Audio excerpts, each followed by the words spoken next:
Hola, esta es mi explicación sobre el tema 2 que estamos viendo en la materia de bioquímica en tercero de fisioterapia.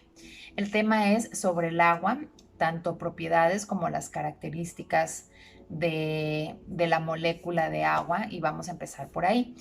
El agua pues es muy importante para nosotros los seres vivos, independientemente si somos humanos o no, porque me gustó mucho un dato que encontré por ahí que dice cómo el ser humano puede perder prácticamente todo su porcentaje de grasa, o sea, estar en 0% de grasa, pero jamás podría perder tanto porcentaje de agua. O sea, una vez que perdemos entre el 1 y 2% del agua que nosotros requerimos, pues todo empieza a descomponerse en cierto sentido, ¿no? No funciona igual nuestra homeostasis, nuestro metabolismo, porque muchos de los procesos bioquímicos de nuestro cuerpo requieren principalmente del agua. Entonces, apenas perder un porcentaje de agua, 1%, perdón, de agua, pues implica un estado que nos empieza a llevar hacia la deshidratación, ¿no? Deshidratación de órganos, tejidos, células y demás. Ok, la molécula de agua está compuesta por un átomo de oxígeno, un único átomo de oxígeno y dos de hidrógeno. Estos átomos están organizados entre ellos con un ángulo de 105 grados entre átomo de hidrógeno e hidrógeno, entre los dos átomos de hidrógeno, y son unidos entre ellos por medio de los enlaces covalentes. Los enlaces covalentes son estas uniones que se hacen con los elementos no metálicos. Entonces tenemos un no metálico, oxígeno, otro no metálico, hidrógeno, y a través de un enlace covalente es que están unidos. Ok, todas las propiedades del agua prácticamente, por ahí decía un artículo que la molécula del agua en sí no es tan extraordinaria. Lo que es extraordinario son todos los puentes de hidrógeno que se crean entre las moléculas de agua.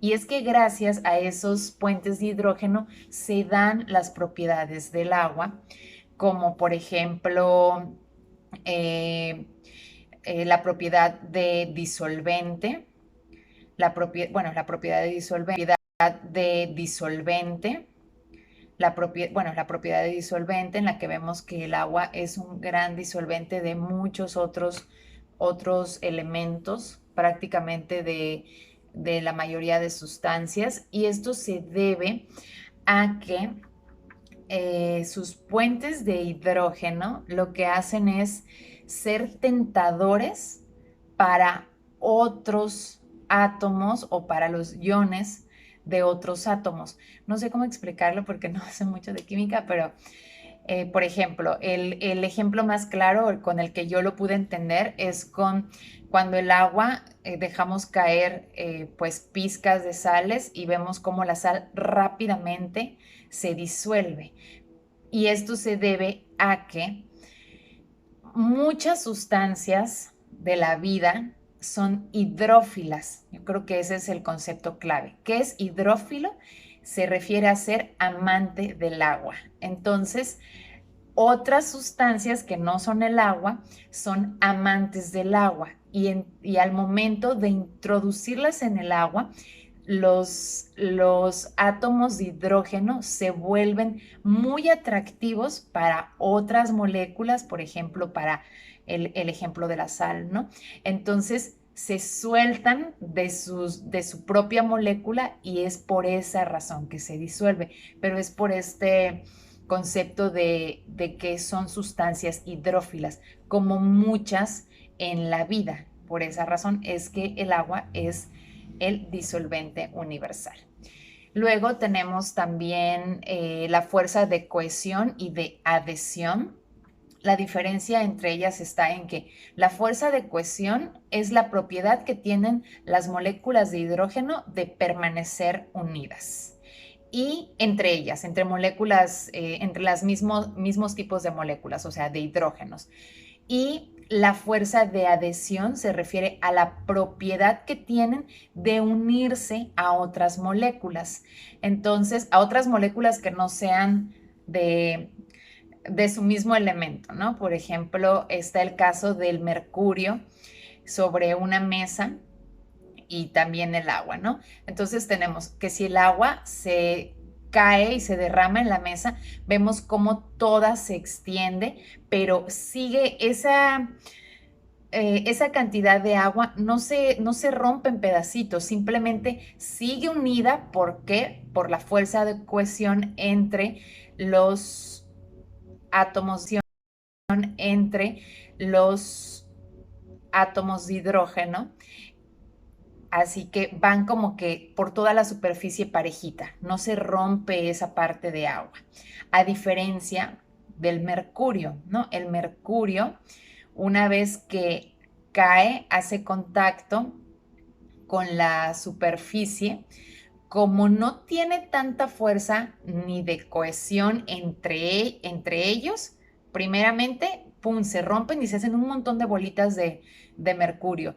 Segundo, no tiene fuerza de adhesión con otros materiales. Por eso es que no se puede quedar pegado por ejemplo, en el cristal, ¿no? Supongamos que ahí se nos cayó el mercurio. Entonces, entre ellos no tienen fuerza de cohesión y se rompen en muchos pedacitos, pero tampoco tienen tanta fuerza de adhesión como el agua y por tal razón no permanece en esta nueva superficie que es el ejemplo un cristal, no un vidrio, a diferencia del agua que si cae, por ejemplo, en una toalla, rapidito es absorbida por el material del agua, cosa que no pasaría con el mercurio. El mercurio buscaría cómo irse de esa superficie porque no tiene fuerza de adhesión. No sé si me expliqué, pero bueno, otra propiedad del agua es su alto grado de calor específico, y esto se refiere a que el agua puede tener muchísima capacidad para absorber energía calorífica,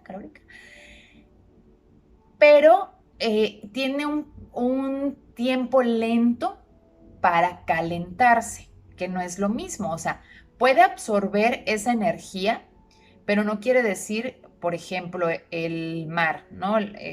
Los océanos, las aguas. Entonces, todo el tiempo el sol está irradiando energía y los mares la están absorbiendo, y no quiere decir que porque hayan absorbido toda esa energía, tú metas el pie a la playa y el agua ya esté hirviendo. A eso se refiere con calor específico, alto calor específico, ¿no? El calor específico es la dificultad que tiene el agua para cambiar la temperatura. Eso es lo que yo entendí, algo así. Entonces, tiene una alta capacidad de absorber la energía, pero eso no implica que inmediatamente el agua de los mares vaya a estar hirviendo. Y el ejemplo de las playas o de los mares a mí me parece bastante lógico, o al menos lo entendí hasta ahora, porque a veces tú vas en la nochecita a la playa, metes los pies y sientes que el agua está calientita. Y a veces decimos, ¿cómo está calientita si ya es de noche? Pero la razón es esta. O sea, tuvo todo el día absorbiendo la energía del sol, y en la nochecita pues ya se siente el cambio de la temperatura, pero tardó todo el día para que eso ocurriera.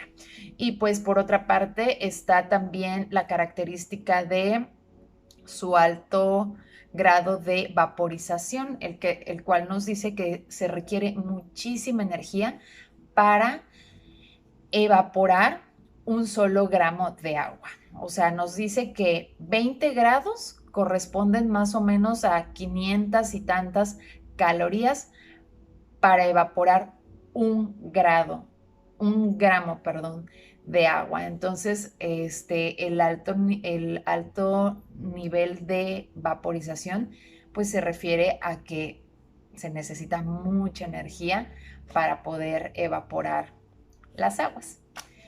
Y eso es todo de mi parte.